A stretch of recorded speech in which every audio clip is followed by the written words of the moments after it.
Sachas Bava Kamma Dafna on a test. We'll begin by reviewing the last few lines in a brisa at the end of Dafna and Ches. The sugya is when someone destroys, either he or his animal, when he destroys fruits that are not fully grown or unripe plants, how do we evaluate it? Do we evaluate it at the value that it was at the time he destroyed it? Do we evaluate it at the potential it could have grown to? Do we subtract the expenses it would have taken to make it grow? Do we evaluate it by the land? Either way, we have to figure out how do we reach an accurate evaluation, because this thing had a lot of potential to grow. On the other hand, the potential wasn't there. We'll have a number of different opinions at which stage of growth do we look at it as it's larger, which stage of growth do we look at it as it is, and perhaps there's a different way of evaluating it that we take into account the potential growth without over-evaluating the potential growth. So let's begin by reviewing the brisa that discussed a number of different stages of growth, and there's a number of different opinions. The machlokes in each one of a Tana against the Chachamim. In all these situations, the Chachamim seem to say you evaluate as it is. Whatever value it had at the time that it was eaten or destroyed, you evaluated what was it worth then, what's it worth after it's attacked and destroyed, and that's the difference that you pay. Now, a number of different opinions say otherwise. So first, when it was chaziz. Chaziz is when it's just green shoots beginning to grow, a long way from it being fully grown, and this is referring to grain. So Rabbi Saglili says you look at the field when it finishes growing, and if it grew well, and you have to pay that missing value on what you ate, even though at the time you ate it, it was just little shoots. If it didn't grow well, so you have to pay to whatever value it had. So you compare it when it's fully grown. And again, the Chachamim say no, you just evaluate what it's worth at the time you ate it. Now, after it begins to grow and the fruits begin to form, so the first stage that we have is what for grapes we call lulve gefanim, and for what figs we call yichure te'enim. This is where the twigs of the cluster begin to form. You don't have blossoms yet, you don't have fruits yet. And here, the Chachamim said that you evaluate it by what it's worth at that time. And here, the Brisa quotes Rabbi Shimon, who agrees. He says, at love gefanim, that's such a premature stage of growth, you're going to evaluate it by what it's worth now, not by what it could have potentially have been afterwards. Now, the next stage after that is smadar, when the blossoms begin to appear just before or just after the blossoms appear and the fruits begin to appear. So here, Rabbi Shimon doesn't say anything. Rabbi Yeshua says, there you look at it as if it's fully grown fruits ready to be picked off, and you evaluate it by that. The next stage after that would be what we call pagim for figs, or veiser for grapes. That's when you already have a fruit the size of a bean or such. It's already beginning, you can see the fruit.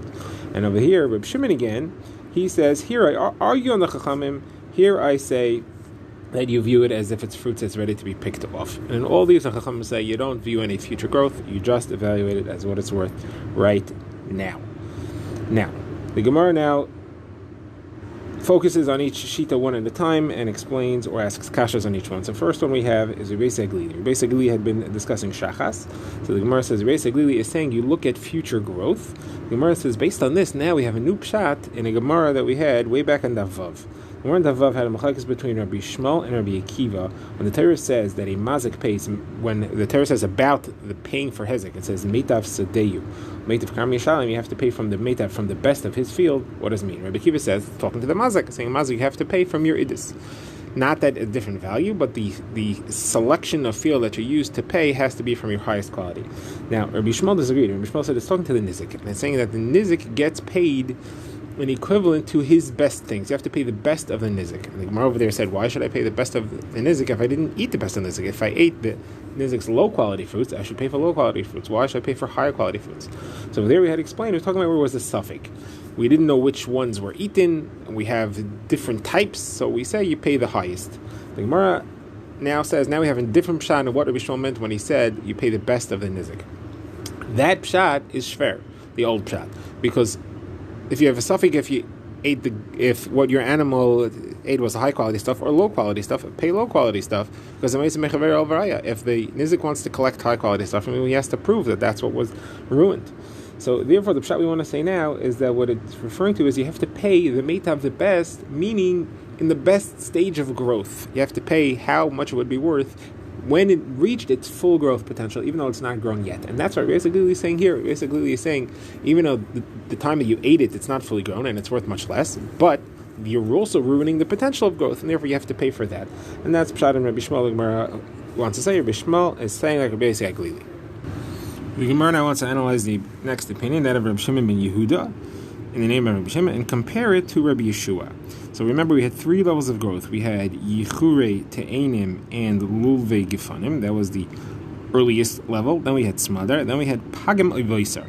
So we have the Rabbi Shimon ben Yehuda says, name of Rabbi Shimon, that in the earliest level, that is Yichure Te'enim and Lulve Gifanim, you don't have to pay the future value.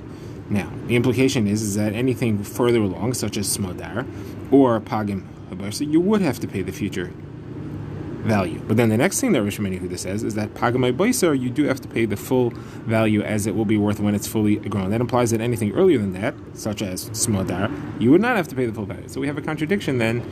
What is the halacha by Smadar between the two things that he says? So the Gemara answers that you put Smadar together with the later things, with the full grown, with the Pagin and the Vaisar. Smadar goes together with that, and you read it as if he ate Smadar or Pagin or Vaisar. Then you view it as if it was fully grown, and then you have to pay for the fully grown value. So the Gemara says what comes out of that is that Rav Shimon who holds that Smadar you pay as if it's fully grown. That's the same as Rabbi Yeshua. Rabbi Yeshua was the previous line in the Brisa, and he said Smadar you pay for fully grown.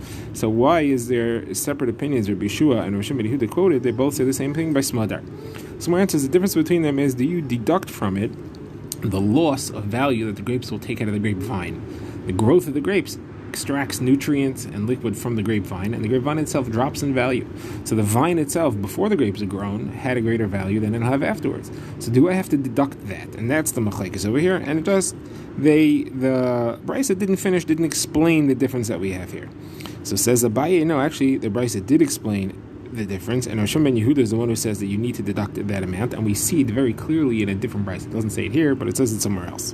Where is that? That's talking about if somebody rapes a woman, he has to pay her for the, amongst other things, he has to pay for the pain that he causes her, and the embarrassment, and of course all sorts of other things. Rosh ben Yehuda says the pain of the actual tashmas itself, if she was a psula, he doesn't have to pay her for it, because she's going to have that eventually anyway. When she actually gets married and she loses her psulim, there's going to be a pain there that she'll get at some point. So that is a future investment that is being saved that she won't have to suffer in the future. That pain is not something that the rapist needs to pay for.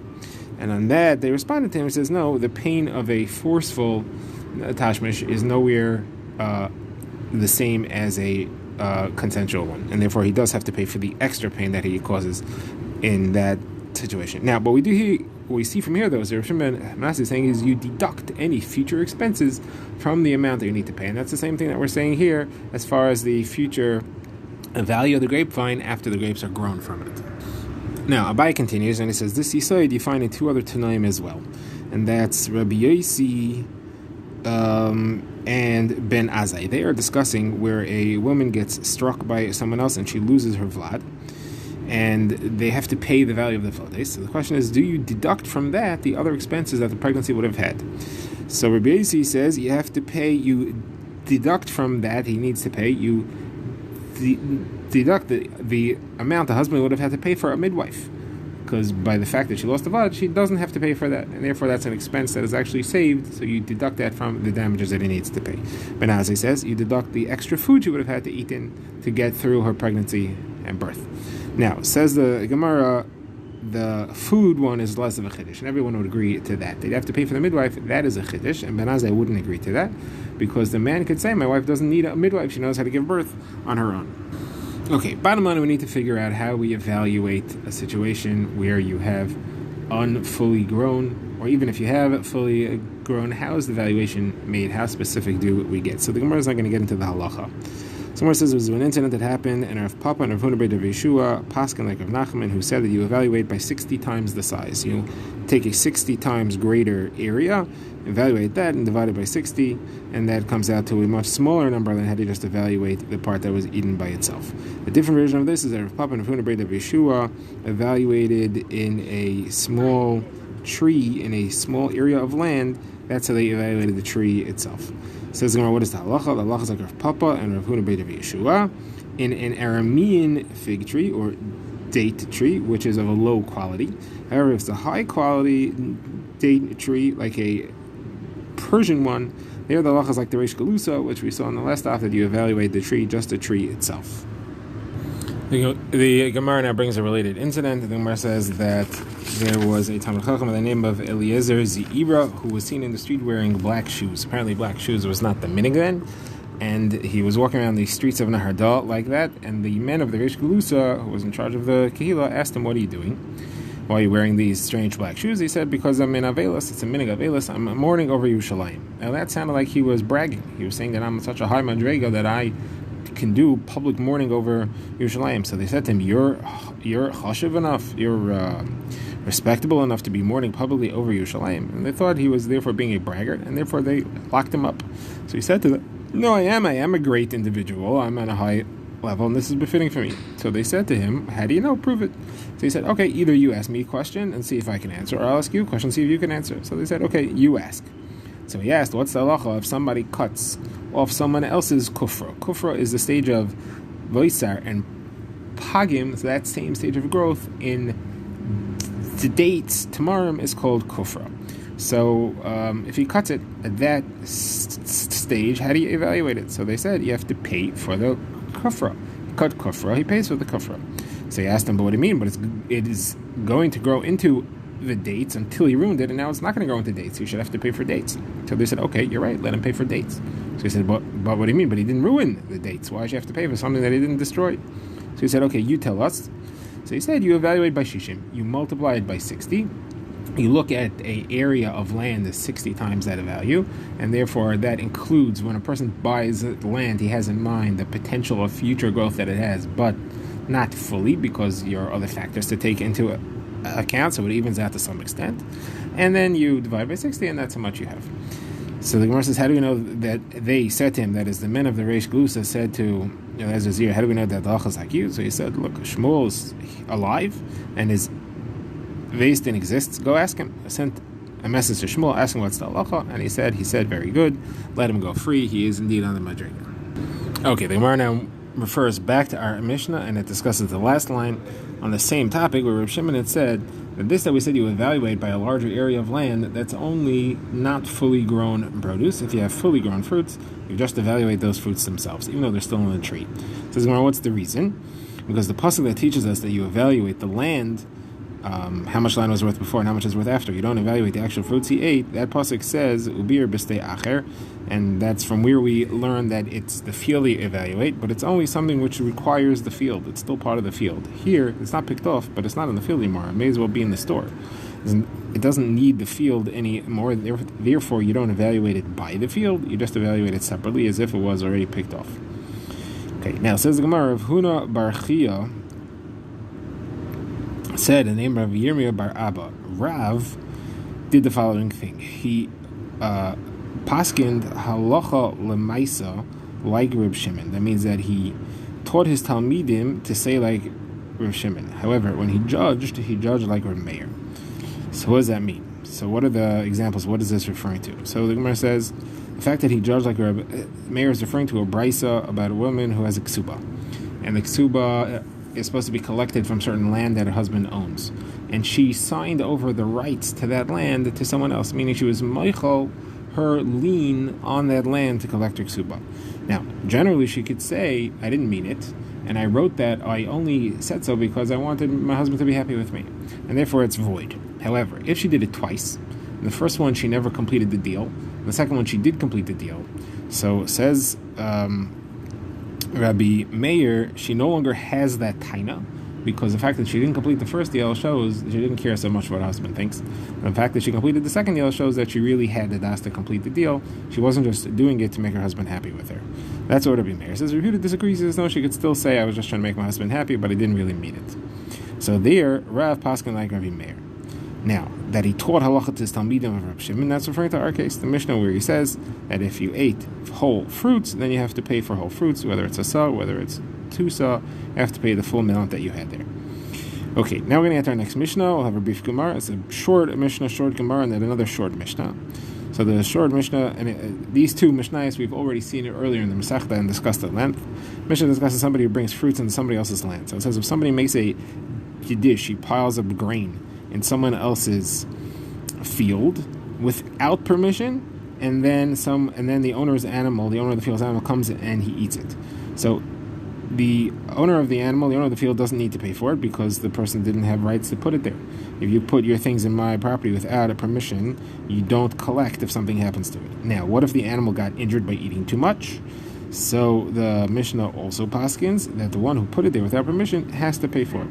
Now, if though he had permission to put it there, he put it there with permission, then the owner of the field is chayiv. He is responsible for what happens to it, and he does not get paid if his animal eats too much from it. So says the Gemara, this Mishnah is not going like Rebbe. We've seen Rebbe's opinion earlier in Masechta Daf Mem Zayin, and Rebbe says that if you allow someone to put something in your property, it doesn't mean you're taking responsibility for it. If something happens to it, it's not his responsibility unless he specifies and taking responsibility for it. So here you see not like Rebbe. Here you see that the Mishnah Paskin that if there is rishos, he is taking responsibility for it, even though he didn't specify. So Rav Papa answers, no, this could be talking about a case where even Rebbe would agree that he's taking responsibility, and that's if this person, he is the shomer for the entire neighborhood. That everyone used to bring their grain to him. His business was that he was like a storage area where everyone would bring their grain. They would bring their crops and pile it up there, and then he was automatically a shomer. That was the understanding, and therefore, even though he didn't say anything, that's the automatic understanding. Okay, now we get to the next Mishnah, which introduces the topic of a fire and sending a fire with someone and the various different responsibilities as far as taking care of a flame.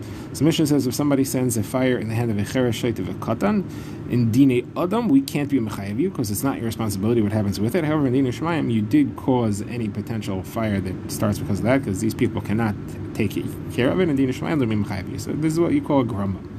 Now, if he sent it with an intelligent, functional person, that person's chayiv.